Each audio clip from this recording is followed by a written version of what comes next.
The Afro-American Museum is at 7th and Arch Streets, and for more information, you can call 574-0380. Sun Ra has been up in our studio before as a guest, and I'd like to welcome him back at this point. So welcome back, Sun Ra. Glad to see you again. Thank you. I understand that you have returned again from another tour. The last time you were here, you were back from a tour too. So I wanted to ask you where you've been, and if you can tell us any highlights of the tour that you've just completed. Well, it was a 7-month tour, really. We stayed in Egypt, Cairo, Egypt, and playing there 2.5 months. Then we went and we played in Athens, Greece for the American Embassy. Then we kept on up to Geneva, Switzerland. Then we went to Stockholm, Sweden. We went to Helsinki, Finland. In fact, we played in 3 places in Finland. And then we went to Munich. We went to the place where Hitler was born. I think it's Linz. We were Frankfurt. We went to Valencia. We played 3 places in Spain. Valencia, Spain, Madrid, and another place I can't remember the name of. I had never heard of before. Then we played Holland. We played Amsterdam, Rotterdam. We played Denmark, several places in Denmark. We played in somewhere in Italy, and then we played in France. So 7 months. That means you've been gone since about the fall sometime, I guess. That's right, around about October, November. Can you tell us any highlights, any things that stand out over those 7 months in particular? Well, we played in Egypt. We played there every other night at a club called El Buco Club. It was the only jazz club there, really. But that's the 3rd time we've been there playing at that club. So we stayed in Egypt so long. The American Embassy wanted us to play in Greece, and we went there. And 3 weeks before we got there, all the tickets were sold out. It was surprising to the American Embassy.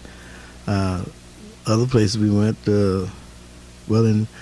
in Stockholm, Sweden, an officer from one of the American ships came to the concert, and it was so crowded they say they couldn't even let one more person in, but he forced his way in, and he heard us play. Then he wanted us to come on the ship, which is America's, like they call it, Star Wars ship. It's a very unusual ship. So he invited the band to come down. I have pictures where I'm on now with the Admiral and the different officers. He showed us the ship. From 11 o'clock on, the public could come on at 1 o'clock, so they was wondering what we were doing on there. There were thousands of people standing in line, and we saw the ship. We enjoyed ourselves. It was named the USS Kidd. They said the person that named it after was a descendant of Captain Kidd. I think he got killed at Pearl Harbor. So you've been to Europe and Egypt before lots of times, right? Oh yeah, I'm getting ready to go back. In June we're going to London, then we're going back to Germany. Did you record many of the concerts? I know you do that sometimes. Yes, I did quite a bit of recording in Egypt, and the other tours too, because I always want to know how the band sound and which direction I'm moving in. And I'm doing so many things, creative arrangements till I have to hear them back, because I have a lot of contrapuntal things going in there, and also counter rhythms, counter harmonies, counter melodies, and all these 3 of those things are going on. It's a total new approach to music, like a sort of shift in the harmonies and sort of diagonal approach. The whole thing took some years to develop the way I want to, because the right kind of music can change things on this planet. And, a lot of people trying philosophy and religious approach.